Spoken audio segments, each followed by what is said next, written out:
Hello, I'm Ira Pasternak with Web for Doctors, where I've been helping occupational medicine practices grow since 1999. This is an archive edition of the Occupational Medicine Growth Office Hours that we've been presenting with NAOHP for the last couple of years. In these sessions, we share conversations, strategies, and insights from our work in the space. Look out for both archived content like this episode and fresh new episodes every month. A little bit about NAOHP, the National Association of Occupational Health Professionals, offers a wide range of content, training, and consulting for occupational medicine practices and hybrid practices doing some level of OCMED. One standout offering is their OCMED for Providers course, which not only includes 5 hours of CME credit, it covers the clinical and employer communication fundamentals that every provider needs in this space. That course pairs very well with the OCMED growth cohort that Web for Doctors presents with NAOHP. That covers the sales and marketing side of the same conversation. Together, these courses give your whole team a common language and shared foundation for growth. In today's archived episode of the Office Hours, David Seslowski and I take a look at the OCMED editorial calendar, a framework for planning your content and staying connected with your audience. So with that, let's dig in. So today we're going to talk for a little bit about creating your occupational medicine editorial calendar. And this will include content for a variety of channels, from your website to LinkedIn to email marketing and even advertising, anywhere where you might need content. This is the tool that you want to use to kind of tie that content together. Well, we are getting getting going here. If those of you who have joined us, if you have any just kind of curious, like how often you post on LinkedIn. So if you want to just comment in the chat, if you are someone who tries to post daily or several times a week, or at least weekly, at least monthly, or more in the never or rarely kind of a category. Just kind of curious of like what your frequency is of LinkedIn posting in particular. That said, all right, I see we've got a Donna as a weekly, so thank you. And I will just sort of say as we're getting in, and I'm going to go over the agenda, William, not enough. And I know what that's like. Just to reinforce that, I can say that my posting has been, some would say a lot, by the average LinkedIn poster a lot, but still very sporadic. Yet when I go back and I trace where new leads and opportunities, if they don't always come originally from LinkedIn, but they're strengthened by LinkedIn. I see that when I'm more active on LinkedIn, it is more helpful to me in selling my services. And so just showing up and being there is one of the recommendations that we can certainly give you. But what a lot of people have trouble with is kind of what to say and how to set up, by setting up your calendar and talking a little bit about why to set up your calendar, which we'll get into in a minute. We can make that easier so that you don't have to always think about what to post, but we'll have that will help you kind of come up with your calendar, will help guide what you should post based on what you've thought through in advance. We will also give you a couple examples of an OCMED editorial calendar, as well as some examples of thought leaders, not some with ties directly to OCMED, many without, but that should be relevant to all of you. And then we'll have some time for questions and answers at the end. This should only be about a 15 to 20 minute presentation, depending on if any questions come up throughout. And we'll also have a couple minute overview at the end. Of course, you obviously can hopefully take what we're sharing with you here today and use it in your practices.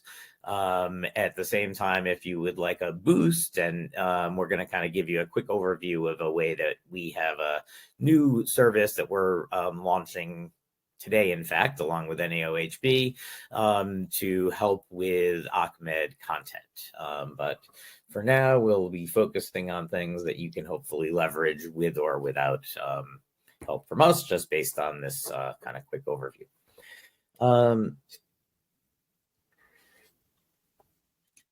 To start here, let's consider why we want an editorial calendar in the first place. Kind of mentioned this, but ultimately you want to keep your content consistent, help align your messaging across the different channels where you're publishing content, and ultimately save time by planning ahead. I guess just to go back to my little story here, or start my little story here, not having an editorial calendar, it's kind of like if you're putting together a puzzle and you haven't done anything yet, you dumped out all those pieces and you just got a big pile of potential content that has no rhyme or reason or order to it. But what we want to do is, so the first thing we want to do is define our goals. That's kind of like finding those corner pieces, the cornerstones of your puzzle. Goals for an Ahmed practice would be things like driving traffic to your website from LinkedIn posts, or educating HR professionals on workplace health trends, or highlighting your expertise through thought leadership posts, or ultimately, and the most measurable thing would be getting new clients, or even a stepping stone there. Major stepping stone would be getting inbound leads from these activities. Now, once you've defined the goals that make sense for your practice, you want to start organizing content to reach those goals into kind of different themes that are structured around the goals that you have. So you want to come up with whether it's seasonal topics or related to events that you're going to be at, or other seasonal things that come up. Figuring out kind of a monthly, or even depending on your goals, quarterly schedule for updating your content is the sort of next step in the process. Now, next, we want to think about mapping out your calendar. And so to do this is where we want to start thinking about what tools that you're going to use. So you can do something as simple as a spreadsheet, or if you use Trello, or any kind of a project management system can be used to plot out and plan out your schedule. And of course, since we are literally talking about a calendar, you can use a Google Calendar or whatever your preferred calendar system is, and just actually literally build out your editorial calendar in the calendar itself. Personally, we find that using a spreadsheet tends to be a good way to kind of start mapping things out and visualizing things in one place. And so, if you give me a second. Let's look at just a couple examples of what a real Ahmed editorial calendar might look like. These are a couple spreadsheets that were works in progress when we were working on projects with clients and had kind of a partial work. We kind of shared some partial options, and these were sort of the non-winners. So they're not fully built out. They're not as detailed as you would probably eventually need them, and they're probably not exactly perfect for your practice, but they do serve as a good example of just some different ways to structure your planning process. So in this case, we've got for each month a blog post along with a description or overview of what that blog would contain, and then a concept for a video to go along with the post, and then some other seasonally relevant content ideas. And here, similar to start, we've got a title and a summary of the blog, and then a video idea. And then in this one, we've kind of carved out a LinkedIn post content example and a Google Business Profile post content example, and then any holidays that you might want to kind of acknowledge or recognize during the month on social media. One note, the reason we separate out Google and LinkedIn is that on Google, by design, those posts on your Google business profile are intended to be a little bit more promotional. So that's why we kind of call it that we carve it out as a separate post. That's also something that you typically wouldn't do replace more than about once a week, or need to update more than once a week. Whereas on LinkedIn, if you can post more than once a week, you ideally would. So in this kind of example, this person could be posting their LinkedIn post on LinkedIn as well as the Google business post on both LinkedIn and Google. And that gets into the concept of repurposing, which if you want to bookmark that in your brain, I'll get back to that on the next slide or two, I think. So anyway, this is kind of just a couple overviews of some different editorial calendars. I'm going to copy a link to this document and drop it into the chat in case any of you would like to copy that.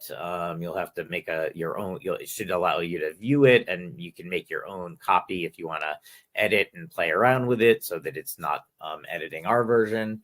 And you can feel free to use those article ideas to your heart's content as you think through the content that you would like on your own editorial calendar.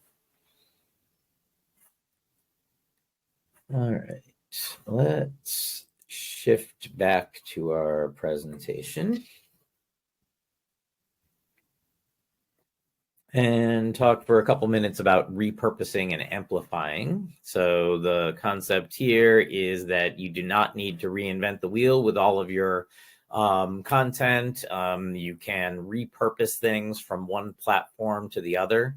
So for example, you could have a blog post or a page on your website about your vaccination services. And then during flu season, you could have some post as well as email blasts and emails that you use to send to on a one-by-one basis that relate to flu vaccination clinics that you offer, and tie all of that content together with repurposing snippets from one place in the other and tying it all together in a logical way. Another thing that you can do when it comes to repurposing and amplifying, and just to kind of finalize our puzzle metaphor here, this is kind of like the fact that some of your puzzle pieces may be the same exact shape, but they have different colors, or they may be the same colors, but they have different shapes, and they have there's elements of them that are repurposed. The amplification, I guess, is where our metaphor falls apart a little bit. But the point here is that when we're leveraging content, when we're doing content marketing, we want to look and see what works best, what is getting the best results. And then we want to repurpose that, sometimes just literally post the same things again a week or a month or a year later. Other times tell the same story in a different way. And with that, I'm going to bring us into some examples of thought leadership. What these are people on LinkedIn and some profiles on LinkedIn that just take different and that are just going to be some different examples of the way some successful people or organizations post on LinkedIn. And again, I should be able to fairly easily drop all of these links into the chat once we kind of run through them. But first, on the topic of amplification in particular, this is the profile of Josh Braun. He is a B2B sales trainer.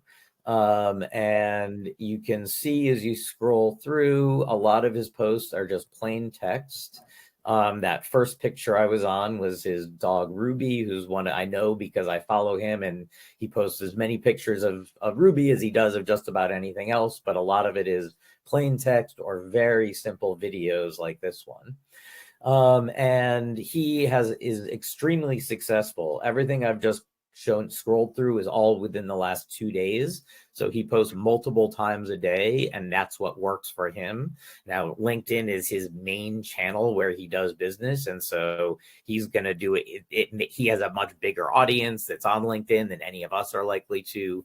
So he's going to have a lot more reason to post on LinkedIn than the average person. But just wanted to show you that, well, one example of what people will tell you should always do is include a picture or a video with every single post. There are examples of very successful people with hundreds of reactions and dozens of comments on his posts that are posting in a very simple text-only format, having a lot of success. Next, I'm going to show you another sales trainer, kind of generationally, a little younger generation here of someone who's had a very successful early start to her training career and now started her own business, training people on cold calling. And reason I just wanted to show you this profile is that it stood out as visually the exact opposite of Josh, and that his are almost all plain text, and even when they're not, they're almost all black and white. Sarah is using video and there's motion, and she gets your attention partially that way, but it's very much on brand and on topic of literally about cold calling or topics of interest to cold callers, sales managers, and anyone in between. So just a couple different examples of successful people using LinkedIn to promote sales training in completely different ways. The same goes for you and Ahmed. You don't need to do it the same exact way that we might do it, or that you see other people doing it. You want to find what works for you.